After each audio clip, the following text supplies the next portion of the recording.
Account లో డబ్బులు వేయట్లేదు. పెద్ద ఆయన చెప్పండి సార్.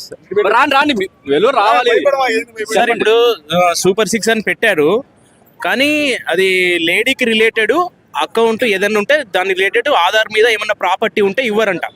అది రూల్, గవర్నమెంట్ రూల్ ప్రకారం. జాయింట్ లింక్ అని చెప్పి మా వైఫ్ పేరు మీద 42 ఎకరాలు ఉందని చెప్పి సూపర్ 6 ఎగ్గొట్టారు. జాయింట్ లింక్ లో మా వైఫ్ మీద ఒక్క ఎకర కూడా లేదు. కానీ జాయింట్ ఎల్పిఎం అకౌంట్ లో 42 ఎకరాలు ఉందని చెప్పి మా ఇద్దరు పిల్లలకి 13,000 26,000 ఎగ్గొట్టారు టీడీపీ గవర్నమెంట్. మేము అప్లై చేసాము, అన్నీ అయిపోయింది. ఆయనకి ఎవరైనా కానీ జాయింట్ లింక్ ఉందని రీజన్ పెట్టి జాయింట్ ఎల్పిఎం అకౌంట్ అని మన సర్వే నంబర్ పొలానికి లింక్ పెట్టి 42 ఎకరాలు ఉందని చూపిస్తున్నారు. అసలు మా వైపు మీద 1 ఎకర్ కూడా లేదు. కానీ ఎవరో జాయింట్ సర్వే నంబర్ మీద అందరికి చూపించేది మా వైఫ్ పేరు మీద చూపిస్తుంది. అందరి పేరు మీద ఉండేది మా వైఫ్ పేరు మీద ఉన్నట్టు జాయింట్ లో ఉన్నారన్నట్టు.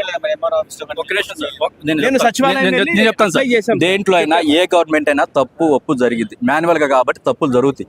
దానికి కరెక్షన్ చేసుకునే చాలా ప్రాసెస్ ఒకటి ఉంటుంది. దానికి ఇక్కడ లేదు. ఈయన అడిగారు, సార్ని అడిగారు, మీరు వెళ్ళారా అడిగారా అని.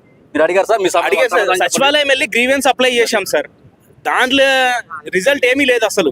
ఇప్పటికి కూడా 13,000